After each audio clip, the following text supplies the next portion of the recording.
All right, so I want to really briefly talk about the difference between dropship arbitrage or two-step drop shipping and drop shipping directly, right?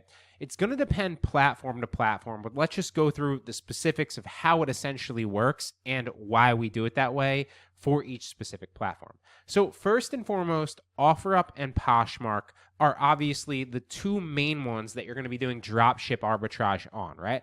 The reason that you need to do dropship arbitrage on those platforms is because with those platforms specifically, you can't actually input a tracking number into the order. They don't give you the opportunity to input a tracking number. You need to use their specific labels, right? And so with that, we can't actually order the product directly to the customer's address because we need to use their label. The label actually needs to get scanned in and then end up at the buyer's address as well.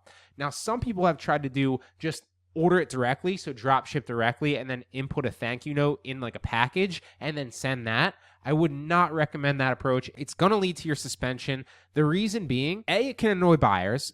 B, some of them will realize what's going on. And C, if the timing is off even a day or even an hour and the buyer gets the actual thank you note ahead of the actual package, they're inevitably going to report you. So you will get suspended. You can get away with it maybe for a few weeks, a few months, but you will get suspended. So instead, do the dropship arbitrage on Poshmark and OfferUp. It's the safest way. There's no way to really track it because you're using their label and you're playing their game and you're keeping their buyers happy. So on Poshmark specifically, what will happen is, typically speaking, on a site like Poshmark, if you're not dropshipping, you need to store all the inventory at your house, at a warehouse, at your location, and then ship it out, obviously using their label. But we have the advantage of listing products ahead of time from sites like Amazon using Amazon Prime, Walmart using Walmart Plus, even potentially Target if you get fast 2-day shipping on Target, or any other supplier. eBay is another one if you can get fast shipping, or literally any supplier that's going to deliver to you within 2 to 3 days.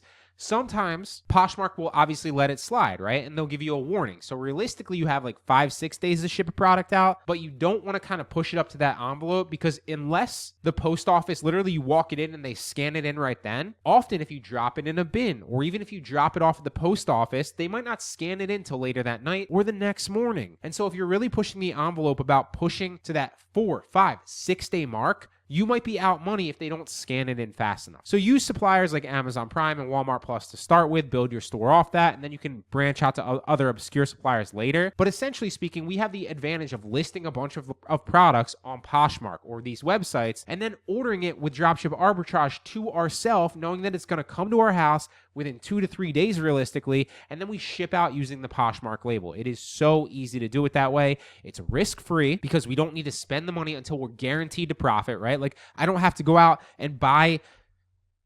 This is like one of those things that you kind of hold in front of you and then the phone sits right here. This is like $35 on Amazon. If I was drop shipping this, I don't have to spend $35 until I'm guaranteed to make 55 or 50 back, knowing that I profited, right? And so that's where the dropship arbitrage comes in. It's a safer way to do it on these websites that make you use their labels so we can still profit on them. And there is a massive advantage, like I cover in those lectures, because there's really not that much dropship competition on them because you need to use their label, okay?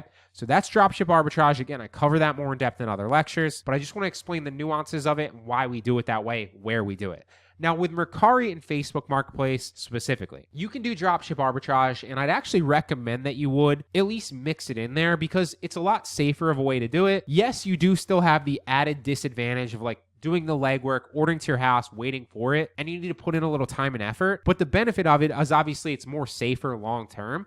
But you can also drop ship directly on those platforms because they let you input the tracking number into the actual order. So if there's a blank like input tracking number, you can input a UPS, a FedEx, a USPS, or a DHL, depending on the website, obviously. So we can then, on those websites, drop ship directly as long as you're doing it right. And again, I cover that in those specific lectures with Mercari, with Facebook Marketplace, on how to actually approach those when you're doing it with that, right? For example, Mercari, you can't just drop ship anything directly. It has to be something that looks like you have it in your possession, and you really need to do it the right way. So I just wanted to cover the differences there, the different nuances of each, and realistically why you might want to do it different ways on different platforms.